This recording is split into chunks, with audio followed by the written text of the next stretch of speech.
listening to the WDYM, the What Do You Mean podcast. Now everyone gather around and listen to one of Hamilton's best podcasts. No research to back this up. Your host, Michael Gillespie. Garbage time at Virgil Swarm Stadium, 1999. Hamilton High is up big, 45-7, on their inner-city rival, the Badin Rams.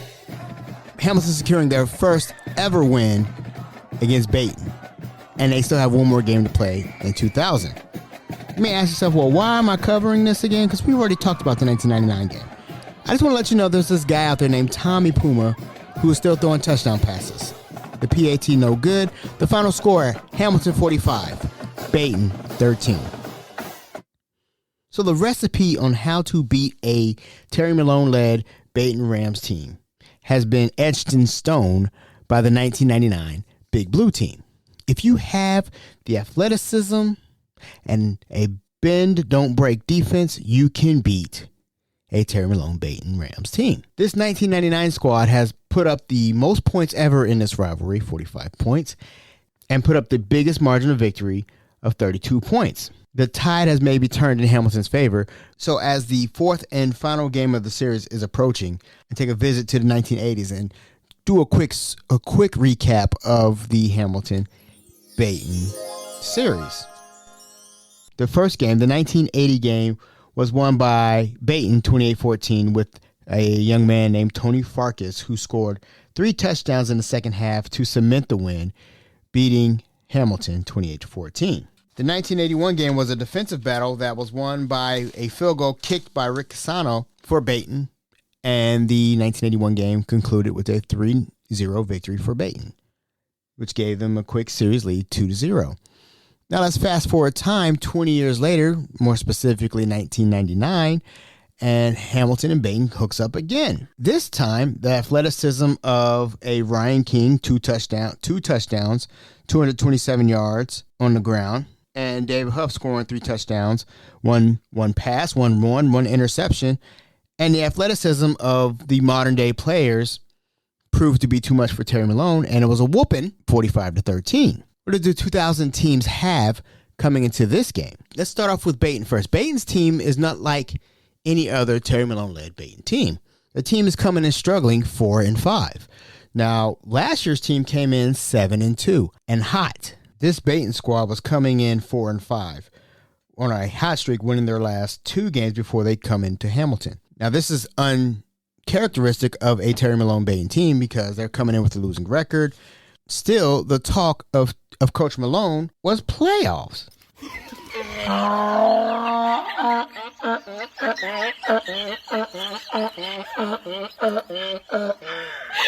Playoffs.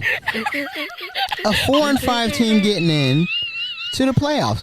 Now, I'm not knocking Terry Malone for that. I mean, he's a winner. It's already been proven he's a winner. He's one of the top coaches of all time in Ohio. So his 4-5 team was talking about playoffs if they beat Hamilton. And it's crazy that that's a winning mindset for Terry Malone and the Badin Rams. Hamilton, on the other hand, was coming in 5-4. That 5-4 is a little conscrewed because Hamilton plays in arguably the greatest conference in Ohio, the Greater Miami Conference, the GMC. The GMC has the likes of a Coleraine, Lakota East, Lakota West, Princeton, Middletown, Fairfield.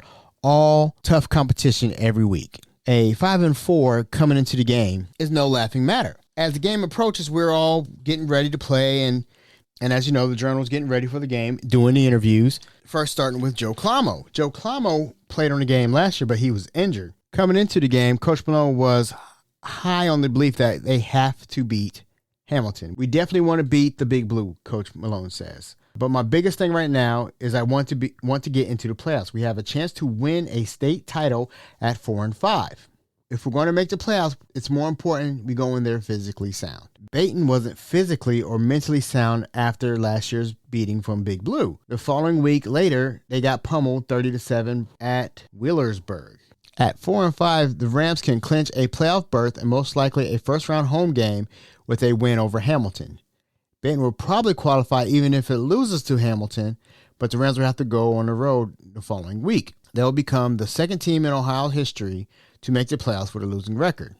Joe Klamo would say, if we make it in at 4-6 and people look at us and take us lightly, that's okay. In our minds, we think we're a 7-2 team. He would go on to say we lost a couple games that we should have won. Hamilton, on the other hand, 5-4, figures to provide a stern test as the series comes to an end, possibly forever. Coach Minery says his team is taking Badin very seriously, and he scoffs at the idea of Division I Hamilton should rout a Badin team because of the difference in school size. Coach would go on to say rivalry games change everything because of such great passion. He made his players off limits to the media this week like he did last year. You still got to put 11 guys out there, but I don't think the big school versus little school argument carries much weight. Badin couldn't play our schedule all year long, but they could sure get up for one game. Speed and athleticism burned Badin last year. They suffered their first loss in 3 meetings in Hamilton, as speed remains Malone's primary concern. It's our job as coaches to get our kids in the right place, and then they have to tackle, and we haven't been the best tackling team this season. If we don't control their speed, it is over. The Rams will present Big Blue with some new challenges tonight. Like always, Badin will have this 50 defense and a full house backfield. Badin is much quicker this year as opposed to last year with the additions of Drew Teakin and Andy Fearman. And in a twist in the game, quarterback Nick Mahan is a transfer from Badin.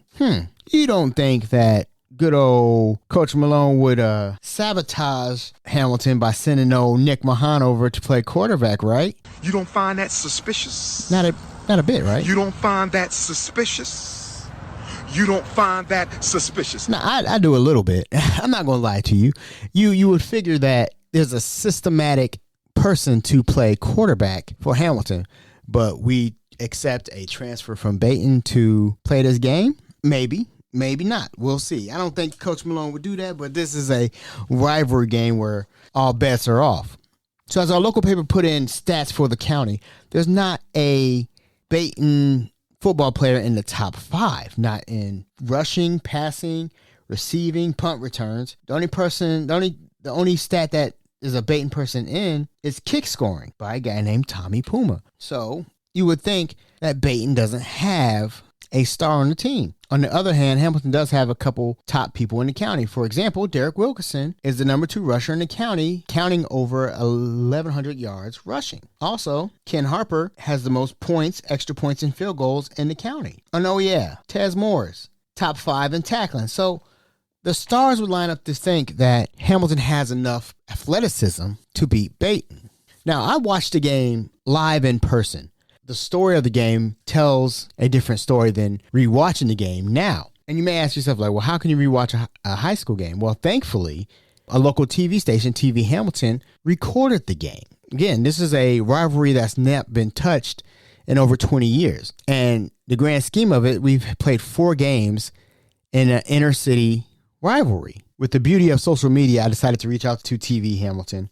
And I was like, do you have any recordings of the Hamilton Badin games? And they respond with a sort of, we currently have the 2000 game on DVD. The 1990 game, aka the game that is forgotten, is on tape, which means it may or may not play. So I'm like, okay, so if you want, and I was like, all right, I'm interested in getting any footage possible because, again, this is a rivalry that's gone untouched for too long, and anything will help. I mean, I've already talked about the 80, 81, 1999 games without any footage.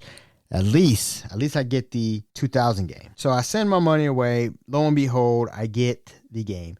And again, watching the game in person and watching it in retrospect, there's a different spin on the game. All I see is number 12 doing something or number 24 doing something. That who is doing something. Remember that guy I mentioned earlier named Tommy Puma? Well, he is very vital to Badin's success.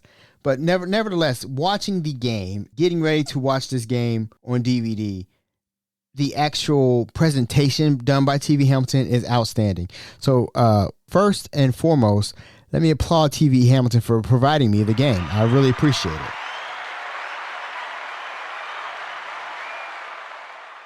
Nevertheless, let's get to the game. An old inner city rivalry is about to get renewed here in 2000 as Hamilton takes on Badin for the last time. Coach Ed Minery, Coach Terry Malone, with the rematch on 1999, the game could not be, the height couldn't be any better than this.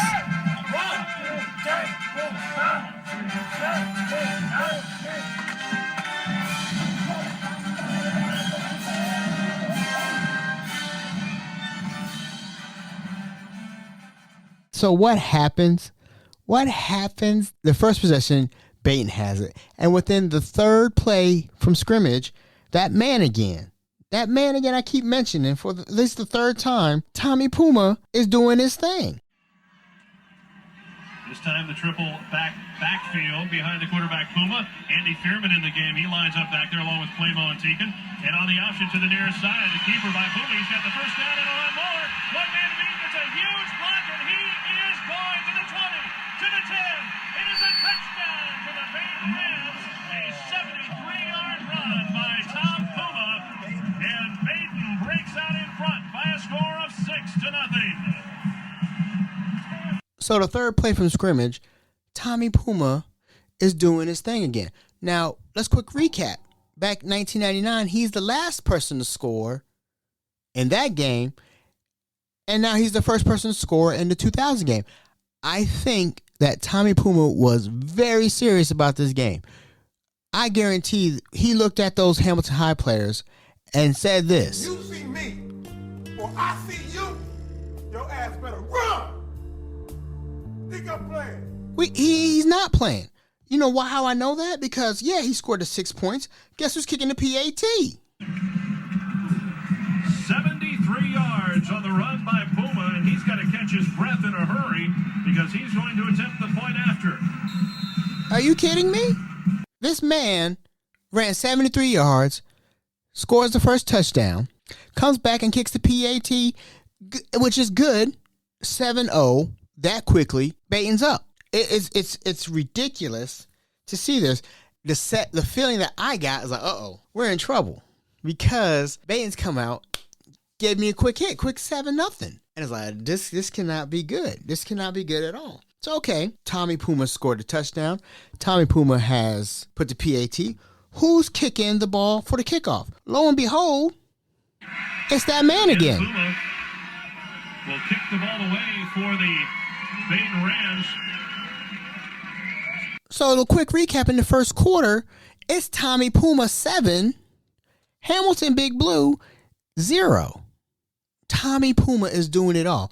He is the one-man gang out here because he's doing it all. Now, what was Big Blue's response? Their first drive, they punted it back to Badin, but this is where the defense kicked in. The defense was a bend-don't-break style defense. Again, they got Wartez on the sideline. Wartez on that side with Jermaine Wells, E.J. Underwood. They're all playing both sides, so their defense held. So on the Hamilton Big Blue side, after Tommy Puma did his thing and Hamilton got a chance to respond, they responded kindly with a 73-yard run of their own by Derek Wilkerson. 3 yards is good for Tom Puma. 73 yards is good for Derek Wilkinson. He outran Dustin Forney at the corner and got downfield 73 yards and brings the Big Blue back within an extra point of tying this football game. We do have a flag at the 43-yard line. So Derek was in the mindset of anything you could do, I could do better. He goes 73 yards himself and evens the score. At the end of one quarter, it was 7-7. Anybody's game. The defense, both defenses were playing hard, hitting hard and everything, but not giving a lot. So as the first half goes, nothing really goes on major. Tommy Puma kicks another field goal for Badin. It's 10-7 at halftime. So watching the replay now, one of the things that I do question that was the play calling done by Coach Minery. Athleticism is what Hamilton had on the offensive side with the likes of Derek Wilkerson, Rubio Marshall, and E.J. Underwood. You had all these options to give the ball to your receivers, but it was not built into the system. The only thing that was built for both teams was a stern defense. The only thing Badin could do was kick field goals. Tommy Puma going to kick two more, a 21-yard field goal and a 40-yarder late in the fourth quarter to give Badin 16-7 lead. Big Blue respond with a field goal of their own, 38-yarder by Ken Harper to make it 16-10. So at this juncture, Badin controls every aspect of the game. Field possession, they have the lead, they have field possession, and they have stifled the Hamilton offense. The one thing that could give Hamilton a spark much needed was their special teams. And again, Tommy Puma was the one kicking the ball, kicking it to an E.J. Underwood. So late in the fourth quarter, Hamilton finally gets that spark. Hamilton puts 10 men on the line of scrimmage. The Big Blue going after the punt. Puma takes the snap. Gets off a high spiraling kick. And Underwood takes it to 40. Is spun away from one tackler. Gets into Badin territory. Has one man to beat. It is brought down at the 23-yard line. E.J. Underwood with a great return. Dustin Forney brings him down, but it looked like Underwood was going nowhere. Was hit right after receiving the kick. Spun away from that tackle. It was like the seas parted. He was able to get down the field and deep into Badin territory down at the 23-yard line with 2:35 to play in the football game. Finally, Hamilton gets that shot in the arm to do something. With 2 minutes, 35 seconds left, Hamilton has a opportunity. What does the transfer quarterback from Badin, Nick Mahan, what did you do? Well, let's check first down. Nick Mahan lines up at quarterback. Ross to the near side, Marshall to the far side. On the option, now backs to throw, looking downfield, and throws it. Near interception. Dustin Forney had it in his hands. You don't find that suspicious? You don't find that suspicious? You don't find that suspicious? Okay. The first play, he almost threw an interception. It's not. He wouldn't do that. Really, he wouldn't do that. So that's first down. So what about second down? Nick Mahan completes the pass, or so we think. Again, we don't have the replay and all that stuff, but it looks like Nick Mahan completes the pass. Quarterback Mahan looking to throw near side. It is complete to Marshall inside the 20. No, they're going to say incomplete. The official coming in from the near sideline, and you can hear Ed Menery saying, hey, he caught that, and they're going to say incomplete. You see Ed Menery right there, not at all happy with that call, and they're going to go back and talk about it. It came from the far side, about 25 yards away, and said incomplete. I'm about 50, 60 yards away, and it looked like he caught the ball from here. You don't find that suspicious? You don't find that suspicious? You don't find that suspicious? Wait. The announcer who was in the booth way up in the sky thinks that was a complete pass. Coach is saying he caught that. So it comes from the far side of the field in order to rule that incomplete. I'm not saying the referees are in on it, but call a spade a spade. It just looks kind of suspicious that the referees are now calling incomplete passes when it looked complete. But you get, again, where I'm at in the stadium, I couldn't tell. So, the referee's been 50-50 all game. So is it conspiracy theory? I don't know. Are these Badin alum referees? The world may never know. Third down. So it is third down and 10 for Hamilton. A field goal does nothing for them. It's 16-10. They've got to go to the end zone. Plenty of time and plenty of room for a first down. Ross near side, Marshall far side. Split backs as Mahan looks to throw. Underneath it goes. It is complete, but a loss on the play as the pass completes to Derek Wilkinson. Nobody fooled as Joe Webb read it beautifully for Badin, and he drops down Wilkinson. You see the sideline for Badin. So third down was a halfback screen to Derek Wilkinson, and it wasn't built right. Now, again, It's third down, less than 2 minutes probably to play now, and we're doing a halfback screen.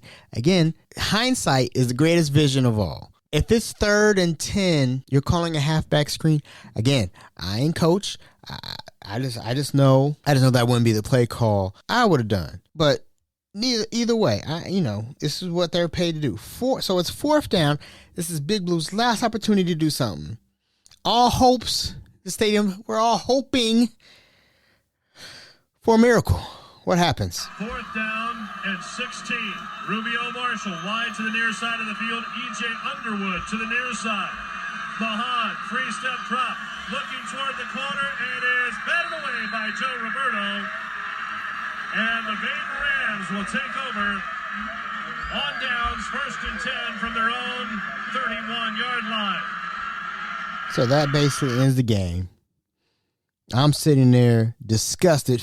I'm sick of it. Badin's gonna win again. And I thought the recipe on how to beat a Badin team was athleticism and defense. The one thing we didn't account for was Tommy Puma. Tommy Puma put the whole Badin team on his shoulders and said, guess what, guys? I'm the last person to score against that 1999 team, and I'm going to score all the points for the 2000 team.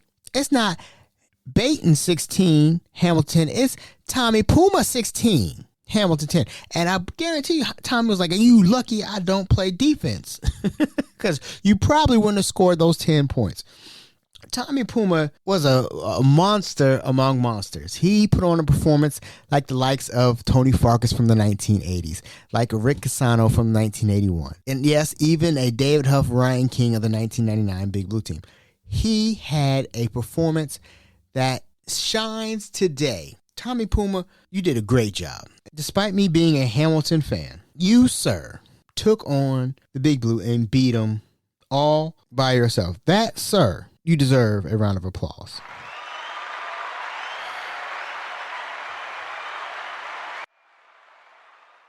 Big Blue with 1 timeout remaining.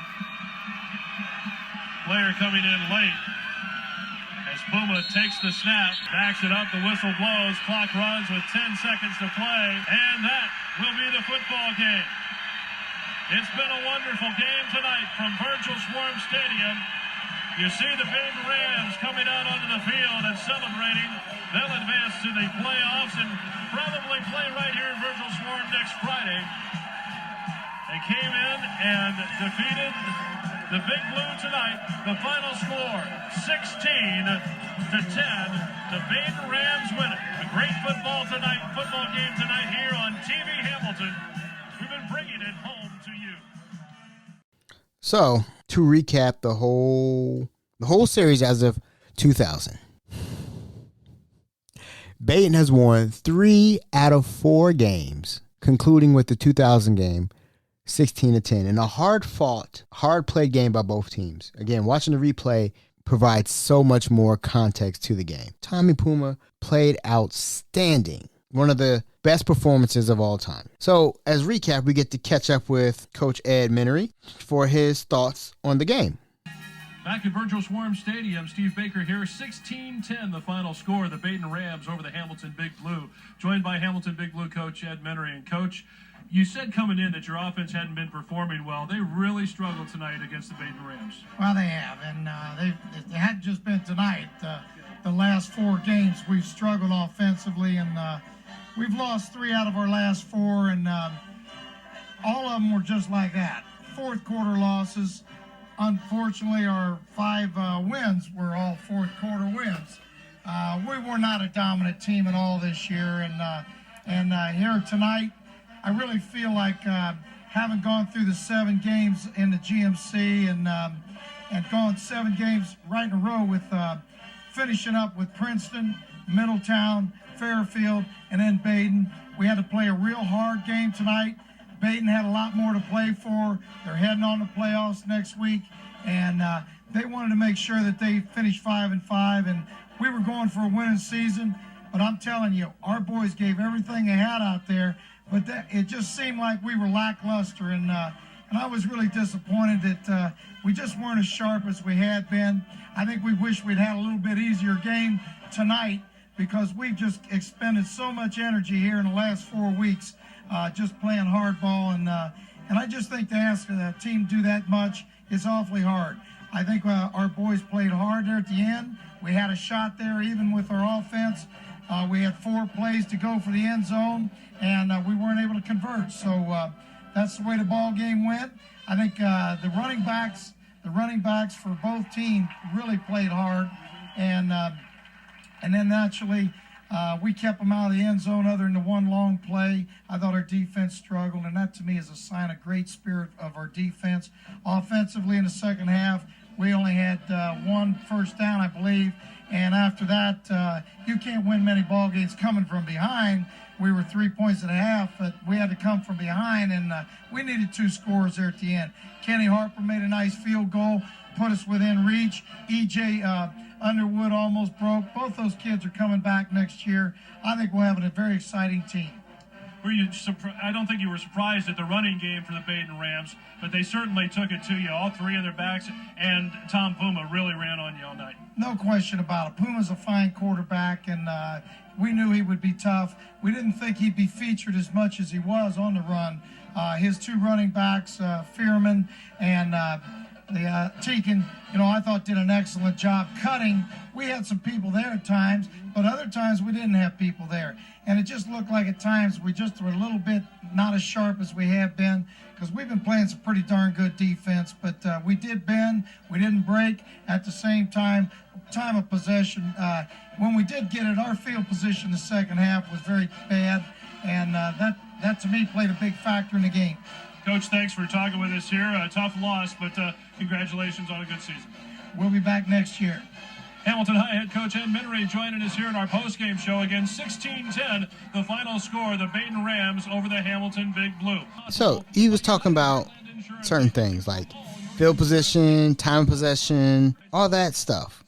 All that stuff is by two men, Coach Terry Malone and Badin superstar himself, Tommy Puma. Tommy Puma did it all. Ed Minery said he would be back, and he did come back for the 2001 season, but that would also be his last. So with the ending of the Hamilton-Badin game, this also was an end of eras. Ed Minery's last season was the following season, 2001, where he finishes 7-4, but finishes with an overall record of 77 wins and 66 losses. He would part ways with Hamilton as Hamilton would enter what I'm calling the dark ages of football, where in the span of 22 seasons since Ed Minery left, out of those 22 seasons, we've had 17 losing seasons, 1 5-5, and 4 winning seasons. Also, Coach Malone retired in 2003. He was the winningest coach with 360 wins, 117 losses, and 8 ties. He guided Badin to 16 playoff appearances, 3 trips to state, finally winning one in 1990. There's nothing negative to say about Coach Malone. As a young person, not knowing the jewel he was, every time I would read an article, I always think he was just the grumpy old man with high expectations for Badin football, not knowing Badin's history. For him to retire with 360 wins, I believe 46 years of coaching at one spot, these are things that are unheard of in today's sports, especially in football. As I conclude this series, one of the things that I've been trying to do is I've been trying to talk to get the Badin perspective of these games, and talking to players that played in the 1999-2000 games. And one of the things that is staple, one of the things that is consistent about all the Badin players that I talked to is how good of a teacher Coach Malone was. Not a coach, but a teacher. Looking back at the Hamilton-Badin series back from the 80s and 1999-2000 game, that these games spoke nothing but who Terry Malone was.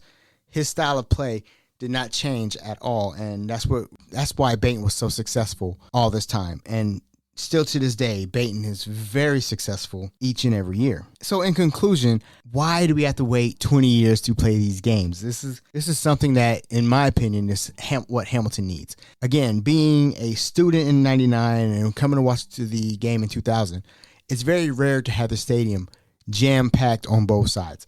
And that's what this game does. It brings Hamilton together for a joyous occasion. This is the game that we play with our neighbors. There's no bad blood between Hamilton and Badin. Yes, there's a little animosity, but nothing that is escalated to anything beyond what is being played. If it's football, baseball, basketball, whatever, it's never more than that. And it's good to see the city come together to watch this game. Now, with that being said, we need to play this game more often. I believe that if you are a freshman to a senior, you should play this game at least once every 4 years. Keep the draw of only playing ever so often, but not 20 years. That is ridiculous. Badin has won 3 out of 4. Hamilton has had that one great game that has never been talked about. I am still on a mission to get that on DVD. But guys, thank you so much for listening to the Hamilton Badin series. I really enjoyed doing this. I always like to look back and see how things were. With that being said, I'm your host, Michael Gillespie of the WDYM. Thank you guys for tuning in. Thank you for listening to all 4 of the parts of the Hamilton Badin series. And I'm out. Boy Scout, peace.